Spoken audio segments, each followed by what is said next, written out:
restricted to data generated between admission and discharge, or is there any data from discharge to the next?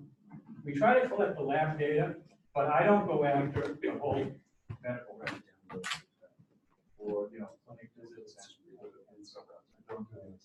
So it's strictly inpatient. It's strictly inpatient, and not only that, but it's strictly critical care. So it's, we have into emergency department data, but we've stopped at going more broad, but that could be done. Yes, sir. Have you I'm sorry to considered be in the back. I was going back to get some coffee. have you considered using patient communities as the patients go through the ICU? They probably represent dozens, if not hundreds, of different patient groups and patient communities that would be interested potentially in contributing resources to the project. Haven't thought about it. But tell me more. Maybe I think a GoFundMe idea might work. I think there's something there.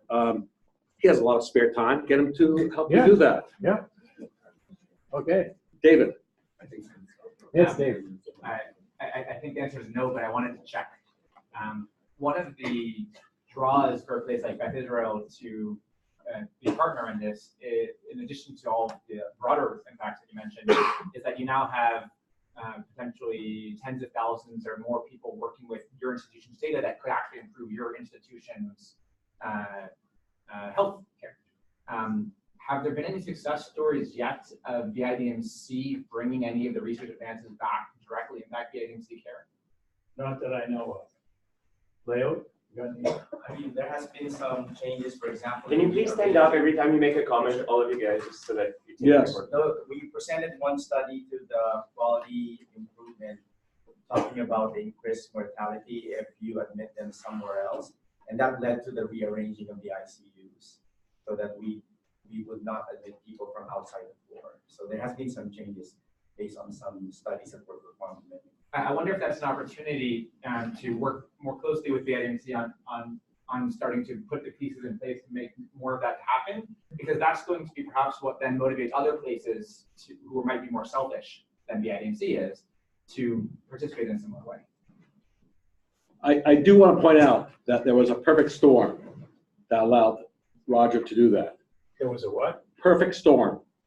One, homegrown electronic medical record system that you could get to the underpinnings far more easily than a standard commercial system that everybody has. I Two, buy that. former student of Peter Szolovitz, John Halamka, was chief information officer. Former student of Charlie Safran as well. And Charlie Safran. Correct.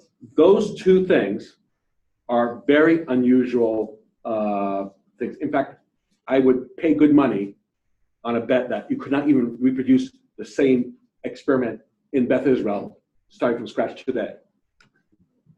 Well, And Luckily, an untestable hypothesis. what? Luckily, an untestable hypothesis. Thank God. And also the fact that Roger was on staff at BI helped as Right. well. So the three things: the vanishing subset of homegrown electronic medical record systems. CIO, who, like Dan Nygren, is a medical informatics researcher, and the fact that yes, you're on staff. That's my whole point. We were so incredibly lucky that we had that perfect storm, and we can't count on that ever happening again. I agree. Right? So that's why we need to think about it. Incentives, yeah. Yeah, I totally agree. Make altruism a self-serving activity. you just have to keep away from lawyers. You have to keep away from technology transfer offices Yes. in the hospital. Yep. I would never talk to any of them. But what we do have is the example of Roger's success, Yeah, which we didn't have initially. That is true. All right. True. All right.